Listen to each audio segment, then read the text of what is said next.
बहू बनी ड्राइवर। मंजित की शादी रोहन से होती है। रोहन को नशे की बुरी लत लगी होती है।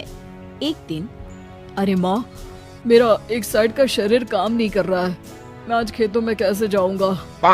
अरे बेटा, ऐसा ना बोल। तेरे पापा के जाने के बाद से तू ही घर चलाने का सहारा है। मैं डॉक्टर को बुला लाती हूँ। देखिए बहन जी, रोहन के शरीर के एक साइड में लकवा है। अब वो कभी ट्रैक्टर नहीं चला पाएगा। घर में मनहूसियत का माहौल हो जाता है। लीजिए माँ जी, रोटी खा लीजिए। अरे बेटा, मुझे तो भविष्य की चिंता हो रही है। मेरा एक ही बेटा है और वो भी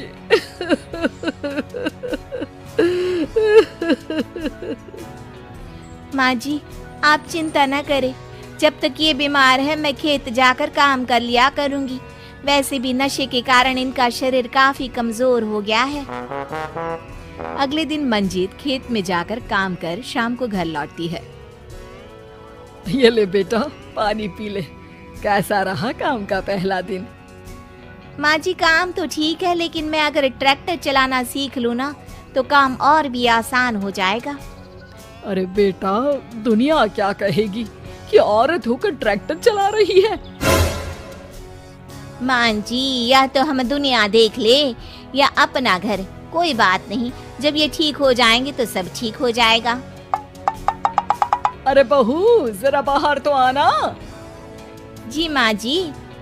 बहू, तेरे मामा जी आए हैं, तूने बुलाया था ना? हाँ माँ जी, वो मामा जी ना आज से मुझे ट्रैक्टर चलाना सिखा। मंजित मामा से ट्रैक्टर चलाना सीखती है। वो मन लगाकर खेतों में काम करती है। और एक दिन, माँ जी, पता है इस बार पूरे गांव में सबसे ज्यादा फसल का उत्पादन हमारे खेतों में हुआ है। इस साल तो खूब पैसे आएंगे। हाँ। सास खुश नहीं होती है। वो चुपचाप वहाँ से जाने लगती है। तभी मंजित उसे रोक लेती है। क्या हुआ माँ जी, आपको खुशी नहीं हुई? बेटा, आज डॉक्टर साहब बोल रहे थे कि रोहन के ठीक होने के लिए 5 लाख रुपए की जरूरत है। समझ नहीं आ रहा क्या करूं। मंजित शांत हो जाती है। अगले दिन सास मंजित के पास आती है। बेटा, ये मेरे गहने हैं। इसे अपने गहनों के साथ जोड़कर सुनार को दिया। जितने पैसे हो ले आ, डॉक्टर को आज ही देने हैं। मंजित अपने गहने और सास के गहनों को लेकर दुकान में बेचकर पैसे लेकर घर आ जाती है। माँ जी, सिर्फ 3 लाख रुपए का ही इंतजाम हो पाया है। बाकी के पैसे कैसे आएंगे? बेटा, अब तो एक ही चारा है, हमें जमीन भी बेचनी पड़ेगी। माँ, खेत बेच देंगे तो खाएंगे क्या? अरे बेटा, कोई दूसरा चारा भी तो नहीं है।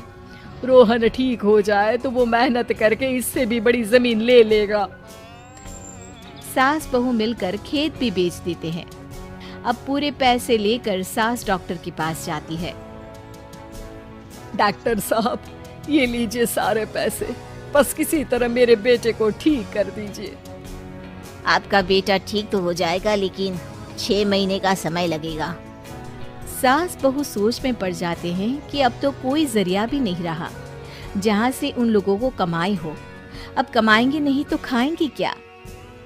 माँ जी, मेरे माता पिता ने लड़की होने के कारण मुझे ज्यादा पढ़ाया लिखाया नहीं, लेकिन ट्रैक्टर चलाना सीखकर मैं कुछ काम करने के लायक तो हो ही गई हूँ। अरे बेटा, ट्रैक्टर अब कहाँ चलाएगी? खेत तो बिक गए हैं।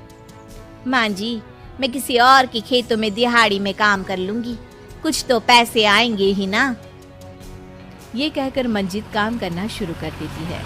जैसे तैसे उन पैसों से गुजारा चल ही रहा था। माँ जी, पास के अस्पताल से मुझे नौकरी के लिए ऑफर आया है।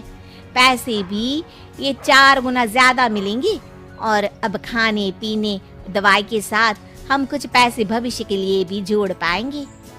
लेकिन काम क्या है बहू? माँ जी, मुझे अस्पताल की एम्बुलेंस चलानी है। अरे, तू तो मेरी बहू नहीं, बेटा है। बेटा, जरूर जा बेटा। और हाँ, तूने पूरे गांव में एक मिसाल कायम कर दिया कि हर काम हर कोई कर सकता है। उनके लिए लड़की या लड़का होने की कोई जरूरत नहीं।